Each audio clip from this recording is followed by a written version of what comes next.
Hello and welcome to Tiny Little Podcast, where we talk with people from all walks of life about topics and thought-provoking ideas right from this tiny little desk. Sit back, relax, and here we go. All right, Isaac, welcome to Tiny Little Podcast. How are you? Thank you for having me on this tiny little podcast. I love your desk. I'm a little good. I'm a little great. No. A little excited. Me too, and I'm glad you're here. We have, like with all our podcasts, we have 3 questions we ask, and we're going to ask those with you. I saw the last podcast.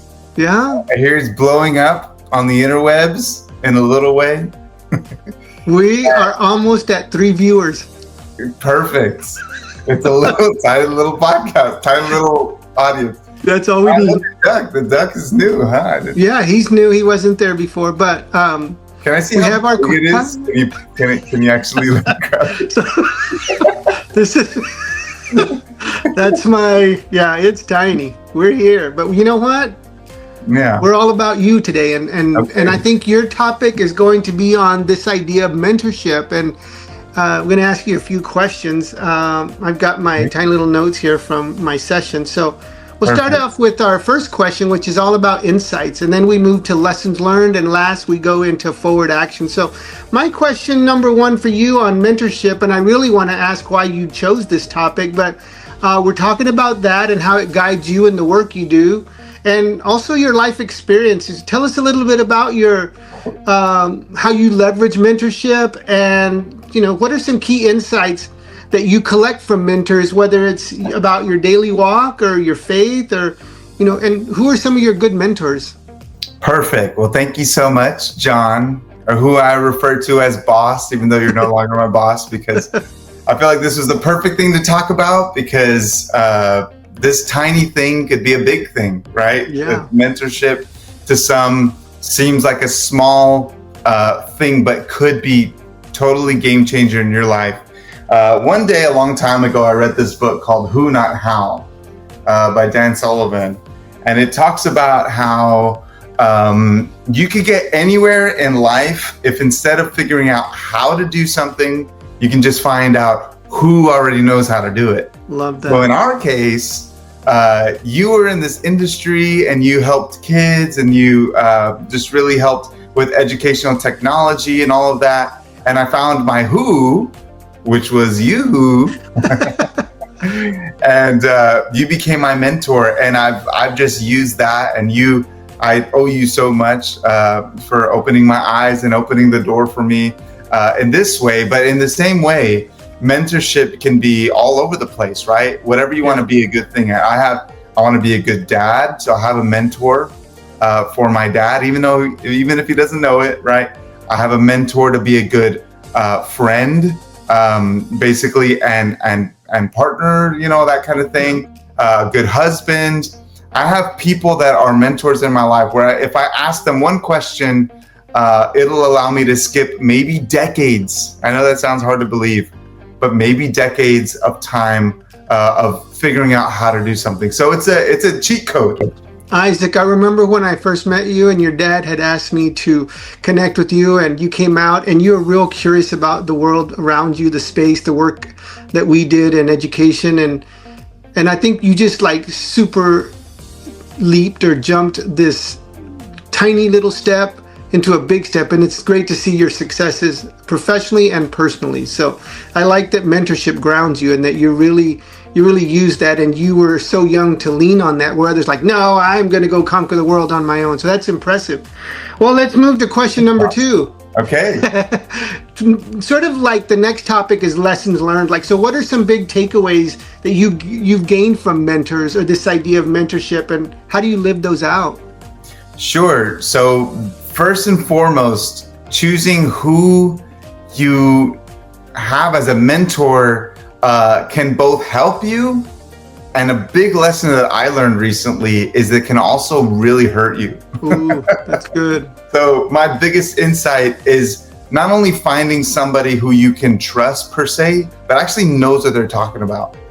So I was talking to a young man. We serve as youth directors at our church, and he was talking to me about hey, what should I do with this girl? Because I like her, and I don't know if she likes me back. And he's like, so I'm asking you, and then after this, I'm going to ask this guy, and I'm going to ask this girl, who are both single and don't have any relationships and have never had successful relationships. And my thought to him was, well, why would you ask them? Right?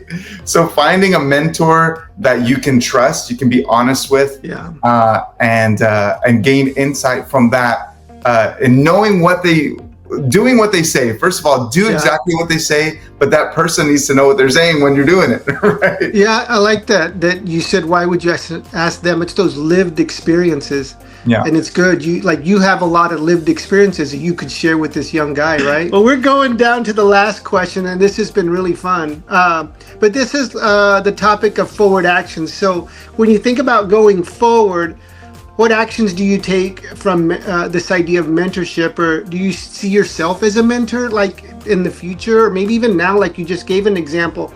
But what's your next step, or what are you looking for in the next mentor? I guess I would ask that. Sure. So my next steps is to continue and kind of double down. There was one time I had a mentor, or you can call it coach. They're pretty interchangeable, for weight loss, and I lost 50 pounds during COVID. Wow. And I chose one guy, and I was going to do exactly what he said. I lost 50 pounds, and then I gained about 30 because I didn't have him in my life anymore. So double down, really keep people, the things that are most important to me, which are being a good husband, being a good dad, being a good minister in the church faith, and being a good employee, business person. And I definitely have things for every single people for all of those. So double down and then give back. Everything that I've learned, I'm sure you know this, John, but when we teach other people things, that ensures that we really know what we're talking about also.